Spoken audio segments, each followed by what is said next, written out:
देख रहे हैं 89.6 एफएम सीकर का डिजिटल प्लेटफॉर्म। मैं हूं अर्जी नाना और ये है मतदाता मंच। आज के शो में हमारे साथ मौजूद हैं divisional commissioner mister Mohan Lal Yadav.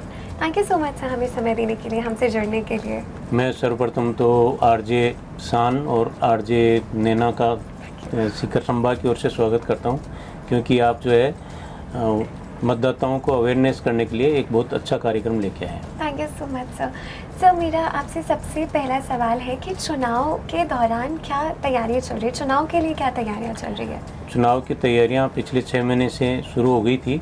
उसमें मुख्य रूप से जो मतदाता सूची है वो हमारी चारों जिलों की तैयार हो चुकी है और जो मतदान केंद्र हैं वो चिन्हित कर लिए गए हैं और उन पे जो आवश्यक सुविधाएं होती है उनकी सब व्यवस्थाएं सुनिश्चित रूप से कर ली गई है, जिसमें मोटे रूप से पेयजल की व्यवस्था है, विद्युत व्यवस्था है, टॉयलेट्स की व्यवस्था है, जो हमारी पोलिंग पार्टी जहाँ रुकेगी उनके रुकने की व्यवस्था है, उनके भोजन की व्यवस्था है। सभी तैयारियां हमारे अधिकारियों ने पूरी कर ली है। जी सर।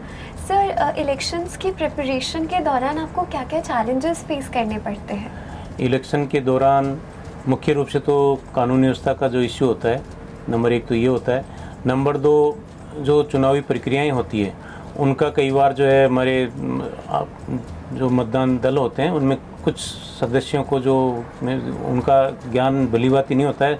हालांकि हमारे जो अधिकारी हैं उनके द्वारा निरंतर ट्रेनिंग 3 बार ट्रेनिंगें दी जा रही है और प्रशिक्षण के बावजूद भी कुछ कर्मचारी जो है लापरवाही बरतते हैं। अब की बार हम विशेष इस पर जोर दे रहे हैं कि उनके प्रशिक्षण बहुत अच्छे से हो और वो उसको ग्रहण करें और जो सामग्री है उसको अच्छी तरह से वो कंटेस्ट करें, ताकि जो भी चुनावी प्रक्रियाएं हैं, नियम हैं, उसके अनुसार वो कार्रवाई कर सकें। एज अ डीसी आपका इलेक्शन प्रोसीजर में क्या रोल्स एंड रिस्पॉन्सिबिलिटीज़ होती है?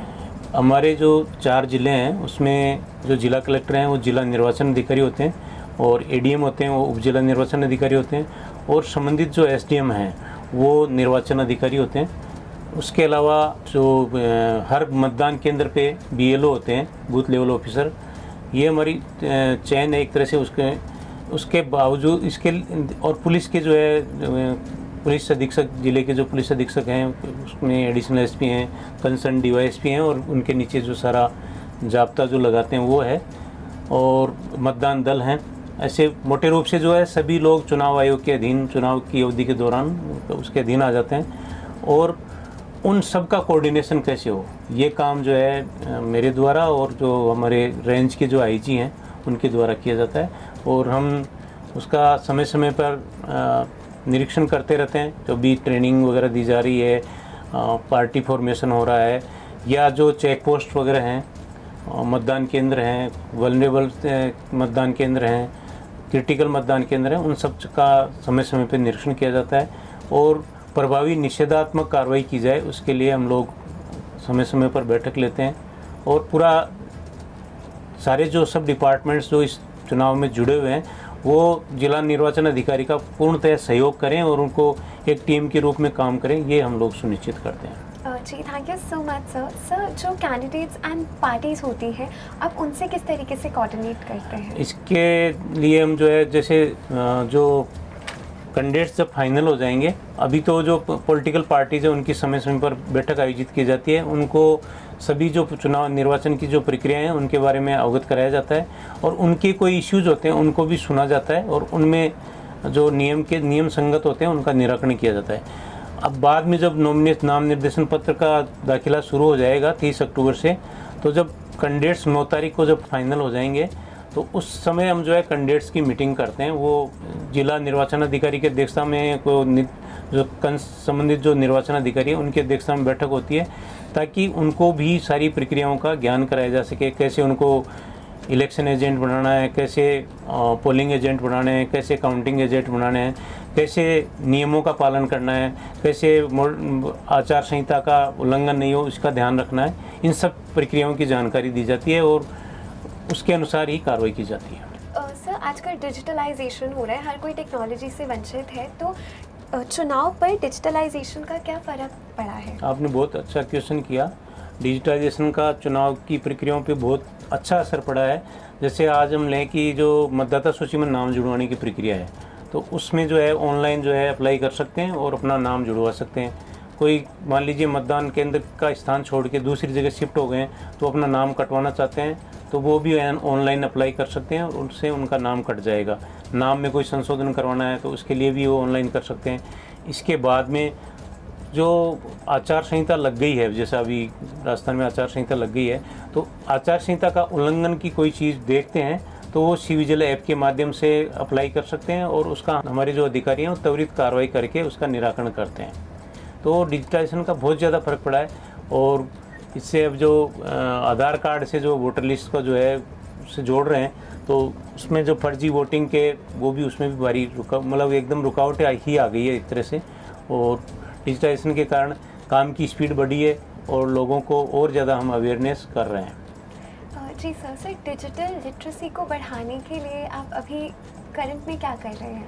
डिजिटल लिटरेसी के लिए एक तो जो हमारी शिक्षण संस्थाएं हैं, चाहे स्कूल्स हों चाहे कॉलेजेज हों, उनमें ELC इलेक्टोरल लिटरेसी क्लब बनाए गए हैं। तो उन क्लब्स में जो है पूरी चीज़ें डिस्कस होती है और चुनावी प्रक्रियाओं का कैसे, जो विभिन्न तरह के ऐप्स हैं उनको कैसे काम में लिया जाए और मतदान में प्रतिशत कैसे बढ़ाया जाए, लोगों वोटर की भागीदारी कैसे बढ़ाई जाए, उसके बारे में विस्तृत चर्चा होती है।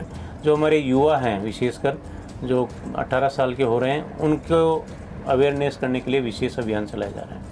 जी सर, कई बार ऐसा होता है कि लोग कोई एप्लीकेशन होती है इलेक्शन से ज़रूरी, वो डाउनलोड नहीं करते, तो इस चीज़ को काउंटर करने के लिए आप क्या कर रहे हैं? कौन सी ऐसी एप्लीकेशन है जो इलेक्शंस के दौरान सबके फ़ोन्स में होनी चाहिए? इस बारे में जो है हमारे CO जिला परिषद जो हैं चारों ज़िलों में वो इसके लिए प्रचार प्रसार कर रहे हैं, जो स्वीप प्रोग्राम चल रहा है। लेकिन मैं सब लोगों से, जो हमारे जागरूक मतदाता हैं, सभी से अनुरोध करूंगा और जो विशेषकर युवाओं से अनुरोध करूंगा कि जो सी विजिल ऐप है उसको जो है वो अप्लाई करें, ताकि मैक्सिमम जो आचार संहिता का उल्लंघन की जो घटनाएं कहीं भी होती है वो लाइव लोकेशन भेजते हैं, उसमें तुरंत हमारी कार्रवाई होती है। हमारी जो FST की टीम है वो तुरंत कार्रवाई करती है। सर, हर चुनाव से पहले एक आम जन की क्या रिस्पॉन्सिबिलिटीज़ होती है? आम जन से मैं निवेदन करना चाहता हूं कि उनकी जिम्मेदारी मुख्य रूप से एक तो हमारे जो मतदाता सूची का जब तैयारी होती है तो जो BLO जाते हैं उनकी जो है सहयोग करें मतदाता सूची को अपडेट करने में। जैसे मान लो किसी की डेथ हो गई है तो उनके नाम कटवाएं, कोई शिफ्ट हो गए तो उनके नाम कटवाएं, कोई नई जो शादियाँ होकर आती है लड़कियाँ तो उनके नाम जुड़वाएं, कोई हमारे युवा जो है 18 साल के जो हो रहे हैं उनके नाम जुड़वाएं। और दूसरी उनकी जिम्मेदारी है कि जो मतदान होता है तो क्योंकि जैसे शेखावटी क्षेत्र है वो शिक्षित क्षेत्र माना जाता है, लेकिन अभी भी हम जो है वोटिंग परसेंटेज में थोड़ा कम है, राज्य का जो एवरेज है उससे थोड़ा कम है। इसलिए इस बार हमारे चारों ज़िलों के जो है अधिकारी बहुत मेहनत कर रहे हैं और मुझे पूरी उम्मीद है कि हम लोग इस बार वोटिंग परसेंटेज बढ़ाने में कामयाब होंगे। सर, इसके बाद में मेरा आपसे सवाल ये है कि जो स्वीप है वो through out the year voter awareness के लिए क्या काम करता है? स्वीप जो है अलग अलग जगह अलग अलग संगठनों, जैसे बस स्टैंड है, रेलवे स्टेशन है, जहाँ भीड़ भरे क्षेत्र हैं, जैसे स्कूल्स हैं, कॉलेजेज हैं, जो इंडस्ट्रियल एरियाज़ हैं, वहाँ सब जगह गतिविधियाँ करते हैं और लोगों को अवेयर करते हैं और विशेषकर युवाओं को उत्साहित करते हैं, प्रोत्साहित करते हैं कि वो मतदान में भाग लें। सर, एक प्रश्न मेरा आपसे ये भी रहेगा कि हर महीने कोई ना कोई 18 साल का होता है, तो वो उनके लिए आप क्या? इसमें जो हमारे जो BLO होते हैं वो हर 3 महीने में उनको जो 18 साल के हो रहे हैं उनको नाम जोड़ते रहते हैं समय समय पर। और जब इलेक्शन आता है तो विशेष वोटर लिस्ट का विशेष कार्यक्रम चलता है, उसमें जो है सब लोग नाम जुड़वा सकते हैं। जैसे अभी विधानसभा चुनाव है, अगले साल लोकसभा चुनाव है, तो उस टाइम भी विशेष अभियान चलेगा, तो उस टाइम भी वो नाम जुड़वा सकते हैं।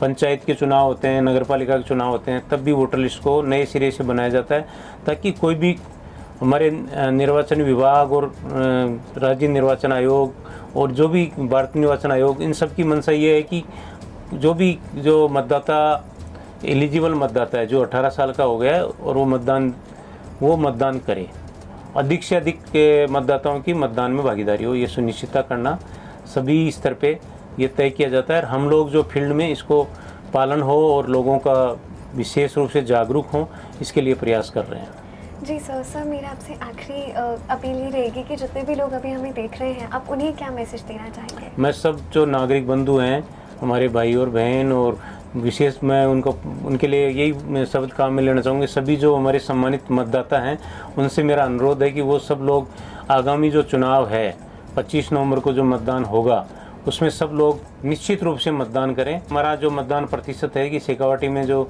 शिक्षा का स्तर ऊंचा है तो उसको हम साबित कर सकें और हमारी अच्छी जो है सरकार बने, उसके लिए हमें ये भी ज़रूरी है कि हम लोग सब अपने मताधिकार का प्रयोग करें, ताकि यही अनुरोध है कि हम 25 नवंबर को जो मतदान होगा उसमें सभी लोग बढ़ चढ़ के मतदान करें और मतलब ऐसा कोई मतदाता छूटे नहीं, ताकि मतदान का प्रतिशत अच्छा रहे। जी, thank you so much sir, एक बार फिर हमसे बात करने के लिए, हमें समय थैंक यू देने वेरी के लिए। मच। लोकतंत्र का करे सम्मान, देकर अपने मतों का दान। मतदाता मंच, ओनली ऑन 89.6 FM सीकर, शहर की धड़कन।